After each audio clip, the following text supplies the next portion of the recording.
Hey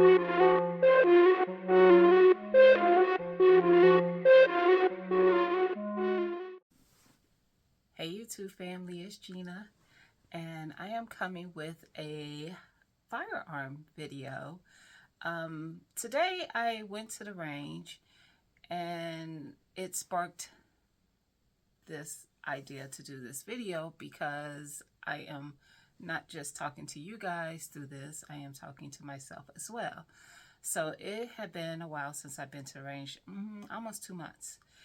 And typically I go to the range much more often than that. But here lately, it seems like I've had 2 to 3 months of breaks in between me getting there, which there's really no reason for it. So the reason I'm doing this video is because I always take my carry to train with, to practice with, because it's my smallest gun for one. For two, it's my carry, so I need to be pretty proficient with using it. I need to be, need to train with it, need to, be pretty good with it. So I was shooting it. I started out with shooting that one, and y'all, it took me over 50 rounds to get to the point where I was getting comfortable with my shot. Like my first easily 30 rounds were like all over the target. And I was aiming for a specific spot. But one thing about my carry, because it's my smallest gun, it has more recoil than any of my other firearms. And so I tend to, in my opinion, because some people have seen me shoot it and don't agree, but in my opinion, it's just, I'm not usually happy with my grouping when I shoot that firearm. So that's kind of what it was today. Like I found my shots to be kind of all over the place rather than grouped kind of together, until I got into a little over 50 rounds. Probably right before I got to 50, to be quite honest, but nonetheless. So today I am coming to talk to you guys about those of you who are firearm owners but don't ever shoot with them. Never go to the range, never train, never take them out. You pretty much purchased a firearm with the idea of protecting your home or family, and you just put it in a safe and it's there. You know it's there. Your comfort is in knowing that you have it. But in reality, if you are not training with it, if you are not going to the range and shooting that firearm frequently, the likeliness that it's going to be helpful to you in case of an emergency, it just lessens. It does. Because I consider myself to be a decent shooter. But when I am away from the range for extended amount of time, my shot, it takes me a minute to get back in the rhythm.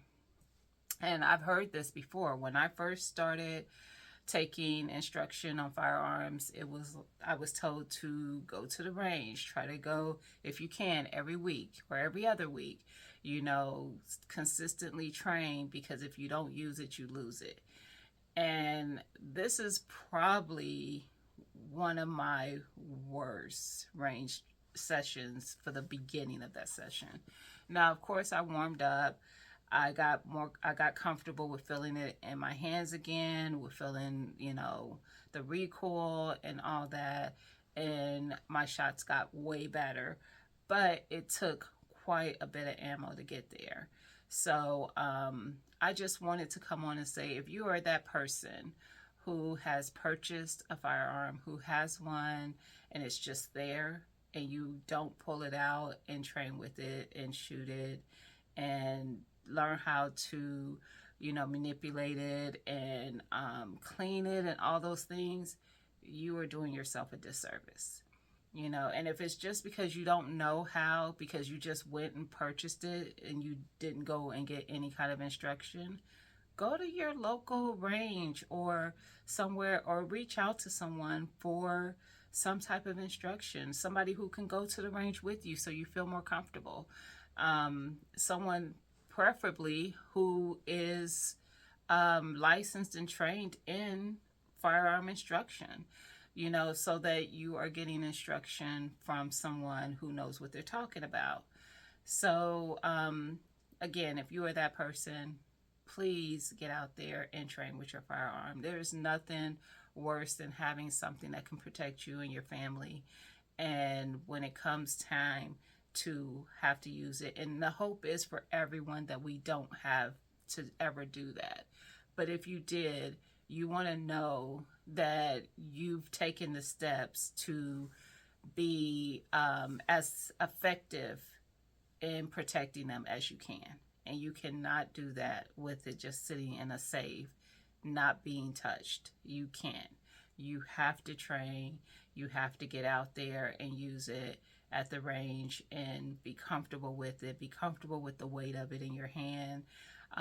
And like I said, some firearms are going to have that recoil. Now, my larger ones don't have as much, but I don't carry those. So, of course, in my home, I'm probably, in better shape. But if I'm out and about and something happens to where I have to protect myself, I need to be comfortable in using the firearm that I'm carrying to do so. All right? So I hope that was helpful, guys. I hope you take that advice. There is a large community of 2A people on this platform, and there's a lot of instructors mixed into that community. I'm aware of quite a few of them in different states, so if you're just comfortable reaching out to me to see if I know someone, or maybe I can ask around and see if I can connect you with someone, you can definitely do that. My email is in my about. You can send me an email and I will try to get that information for you to kind of connect you with someone who can help you, okay? All right, guys. I hope you like this video. Don't forget to like, comment, and subscribe.